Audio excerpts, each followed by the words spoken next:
संसार के चक्र को, जिससे हमने परसों बताया कथा में कि जो शुद्ध सोना होता है 24 कैरेट का, उसका कोई आभूषण नहीं बन सकता, क्योंकि वो टूट जाएगा। जब भी कोई आभूषण जब बनाना होगा तो उसमें कुछ न कुछ मिलावट करना पड़ता है।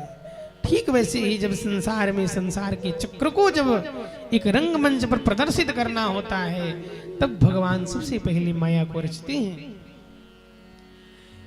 परंतु उस माया के पश्चात भी भगवान मायापति हैं, माया अधीन तो भगवान की ही है। इसलिए हे परीक्षित, सबसे पहले तो तुम ही जानो कि समस्त संसार में जो भी कुछ दिख रहा है जड़ चेतन, वह सब भगवान का ही अंश है। जड़ चेतन गुण दोष में विश्व किन्ह करता।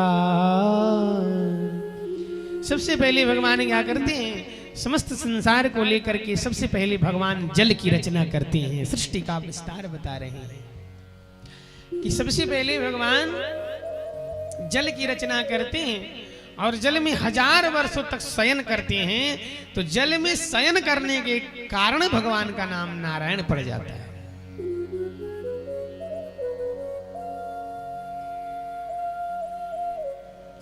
और फिर भगवान को इच्छा होती है एकोपिम बहुश्यामः, एक से बहुत होने का।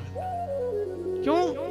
क्योंकि खेल कभी अकेले नहीं हो सकता। तब भगवान की ही कृपा से सबसे पहले एक ही सिर से हजारों सिर उत्पन्न करने वाले उस विराट पुरुष की उत्पत्ति होती है।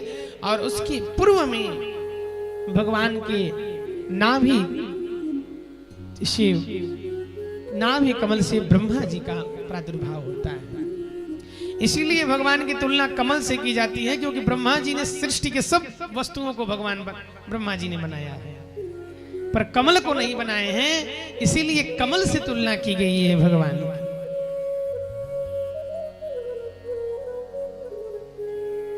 क्यों? क्योंकि कमल से स्वयं ब्रह्मा जी बने हैं।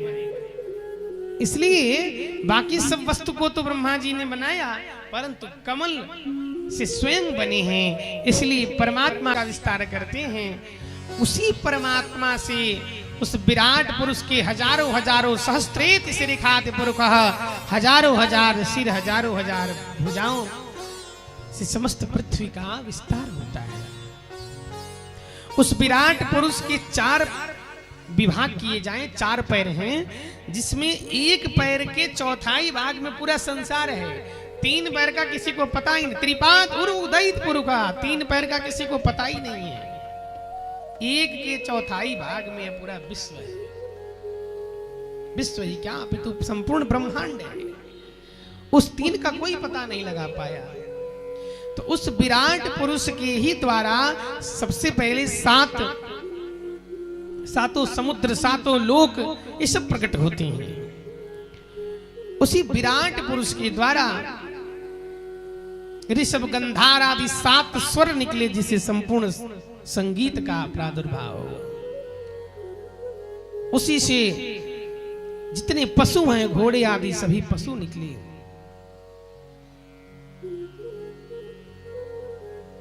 अकारिशम जिष्णु वस्वस्य वाजिनः, उसी से सुर भी गायें सब उसी से बने।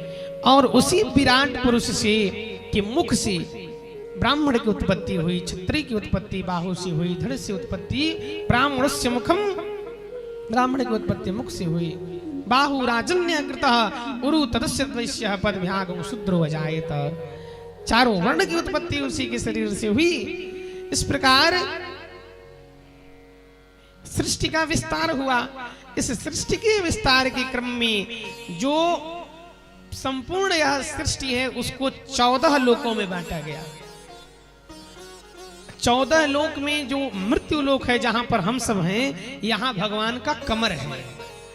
और इसके नीचे कमर के 7 लोक हैं और 7 लोक ऊपर हैं। तो जब कोई गलत कार्य करता है तो इन मृत्यु लोक से भी नीचे हो जाता है। क्यों? क्योंकि कमर के नीचे का भाग शुद्ध होता है। तो इसके नीचे लोक हैं और ऊपर भी 7 लोक है।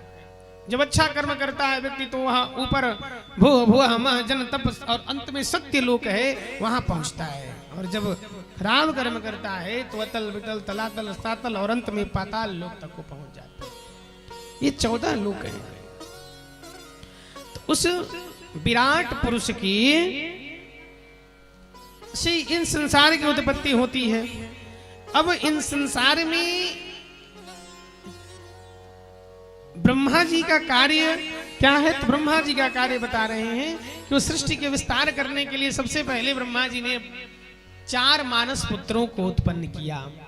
ये अभी उनकी मानसिक सृष्टि चलती है, अपने मन से उन्होंने प्रकट किया। और ब्रह्मा जी को एक मानक बना दिया गया कि जब 1000 वर्ष 1000 बार जब सतयुग त्रेता द्वापर कलयुग सब बीत जाते हैं तब ब्रह्मा जी का एक दिन होता है। और ब्रह्मा जी जब 1000 वर्ष जब बीत जाता है ब्रह्मा जी का दिन और रात, तब ब्रह्मा जी को भी बदल जाना पड़ता है। भगवान विष्णु पालन करता है और भगवान रुद्र संहार करता है। सबसे पहले ब्रह्मा जी ने मानसिक सृष्टि से 4 अपने मानस पुत्रों को प्रकट किया। जो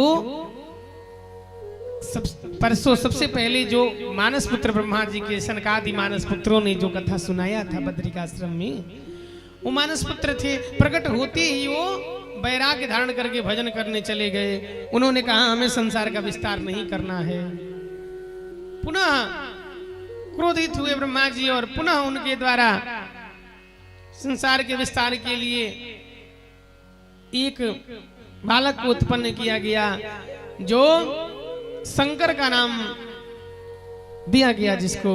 और वह शंकर जब उत्पन्न हुए तो उनको जब सृष्टि के विस्तार को करने के लिए कहा ब्रह्मा जी ने, तो भूत प्रेतों का विस्तार करने लगे। ब्रह्मा जी का यहीं रोक दो, तुम भी जाओ, तुम केवल संहार करना। तब जाकर के ब्रह्मा जी ने अपने द्वारा 14 मानसिक सृष्टि से 14 ऋषियों को उत्पन्न किया। और उसके पश्चात अपने दक्षिण जांग से मनु और वाम जांग से शत्रुपा को प्रकट किया। और उसी मनु शत्रुपा के द्वारा मैथुनी सृष्टि प्रारंभ हुई। उसके पहले लोग मन से सोचते थे कि ये सृष्टि बन जाए, बालक हो जाए तो हो जाता था। पर उसके पश्चात मनु शत्रुपा से सभी संसार में मैथुनी सृष्टि बढ़ी।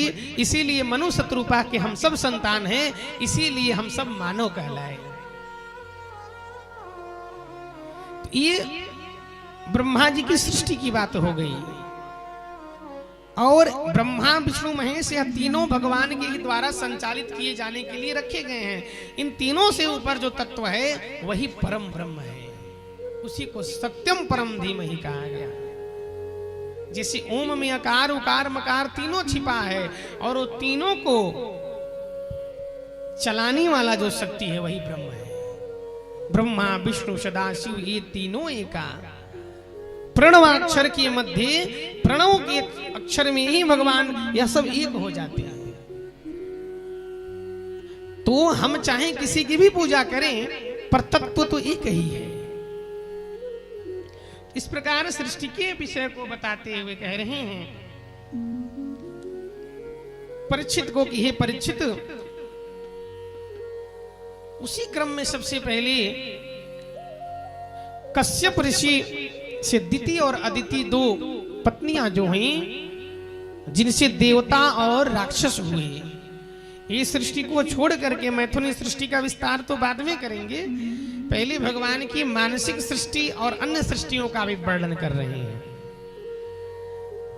तो उन्हीं में एक बार दिति से सभी दैत्य हुए, अदिति से देवता हुए।